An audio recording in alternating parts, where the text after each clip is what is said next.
enough to get warmed up so you're at your best and not wearing yourselves out before the game even starts is pretty difficult, surprisingly.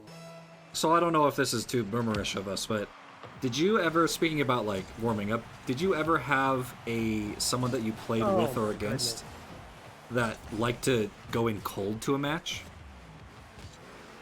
Because of their experience, no. I knew a lot of players had started using.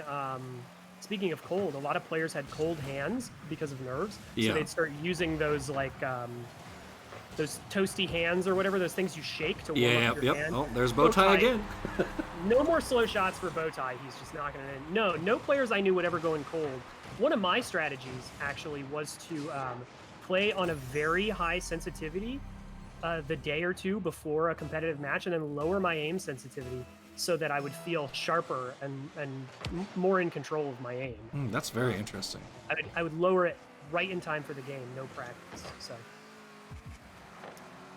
that doesn't really come into play here in Rocket League, though, is they basically, the only thing they can fiddle with are camera settings and keybinds. Oh, Soul just in great position. As you can see, these pass plays off the sidebar or the backboard are the bread and butter of Silver here. AZ pounding it off the backboard, Soul in position, and the goalie just not with enough speed to make contact with the ball. So really, I'd love to, because we were talking about pass plays so much, I wish we could jump in, and eventually we'll be at this level, but jump into their comms and hear what, if they are setting up these plays, quite as well as we're telling them, or telling the viewers that they are. Because honestly, that's part of like esports' legitimacy, is that they are teams and they are competing at a very high level. And consider a football play, which is at maximum 25, 35 seconds long, and the players communicate up until the play begins, and then they're sort of set in stone what's going to happen. Here, we're talking about 5+ minutes of constant communication. No stops. Absolutely no stops. Everything they're doing, from whether they're jumping from the ball, whether they're going for boost, what position they're in, helps the players create this sort of virtual map in their brains of what's happening in the areas of the map that they can't physically see right now. And I would love to do comms with them. I think we should probably give them a fair warning before we... Yes, of course. I'm not going to jump in there right now. I mean, that would be very, very fun and exciting, but yeah, agreed. They're not very fair to the players.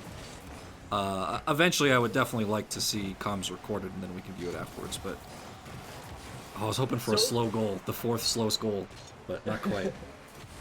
Silver definitely has some good comms. AZ is very susceptible to the hype train, and when he gets a roll in, he gets very excited, very loud, not in a way that's like clogging up communications or anything, but just a really good motivator.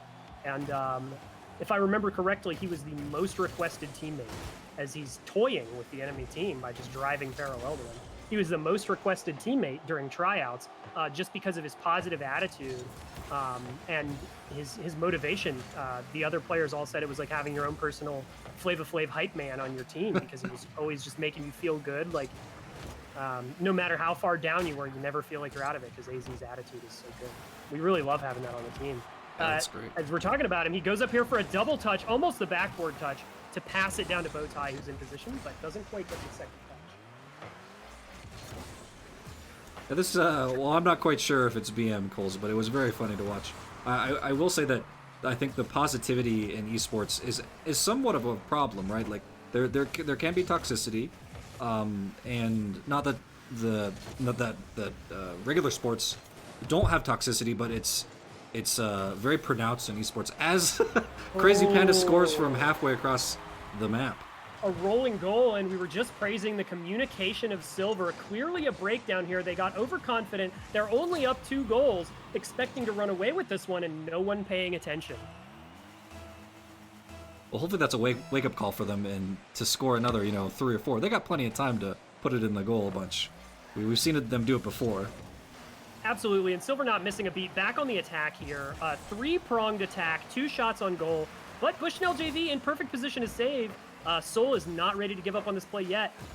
He gets a bump on the last man back, and AZ is going to have a chance to control through the corner, off the backboard. These are the plays we talked about.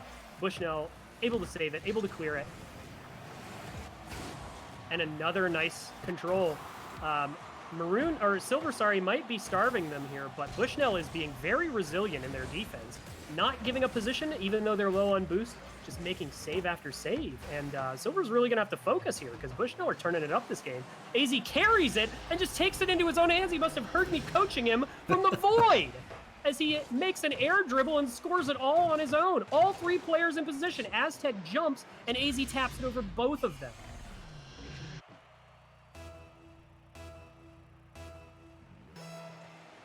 We've got a boat guy chant in chat. That's what I like to see. So all of the players that play for me get special nicknames that they absolutely despise. And Bowtie's nickname that I've chosen is boat guy, which he just loves. You can tell.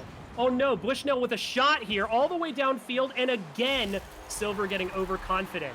No one back, going for demos, and a huge clear out of Aztec turns into a goal on the other side. As you can see, the whole half of the field is clear of Griz players. I actually did not know you could demo in air. That's pretty cool. Yeah, it's a very Dragon Ball Z-esque, where two players meet at the apex of their jump, and sometimes they both die. As AZ clearly heard you talking again, his ears must have been burning, because the second you mentioned demos, he goes for 2 in a row, and somehow Silver not able to get a goal in a 3v1. A nice touch off the backboard for AZ, a great pass to Soul, another backboard touch. Bowtie hanging back, learned his lesson from the last goal, and is not going to sell out for this shot. Soul trying to tap it down, Bowtie's the last guy back. Unfortunately, Bushnell had an absolutely beautiful opportunity there, and no one in position to take control to tie up the game. And they're running out of time here. They'll get one last play. Save it up on boost. Aztec is back. Soul is the only one. Oh. And Panda pushes it in. Aztec must not have gotten the touch on this, because Panda over on the left side was the last touch. Aztec chasing, doesn't get it, and Soul unfortunately trying to carry it out. And Bushnell JV has tied the game after losing 7-1 in game 1. Has tied the game with 5 seconds left to go. Let's see what Silver can do to try to close this game out and not give Bushnell an edge here. And we're going to overtime, Ryan. It's my favorite part of Rocket League, overtime, because it can last forever.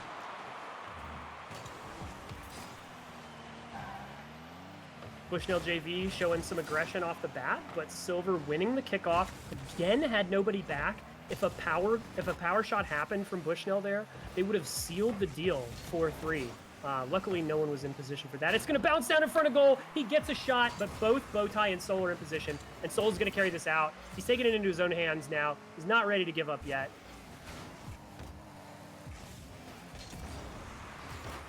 We see Zayn Noro knocking it down in the Griz corner, passing it in front of the goal. A nice little shot there, but slightly off to the left side of the goal, giving possession back to the Griz, who are going to push it out, make a nice little play set up here. As Bowtie's rolling around, AZ's going to make a pass mid, and Soul's going to go for it with a nice redirect, a shot on goal, and it goes in off the tip from Bushnell. Silver to seal the deal on game 2 with an absolutely impossible corner angle off the tip of the Bushnell goalie. Silver takes game 2. That was a bit tighter than the first one, I'd say. Yeah, Bushnell came to play, I think. That was a much more exciting game.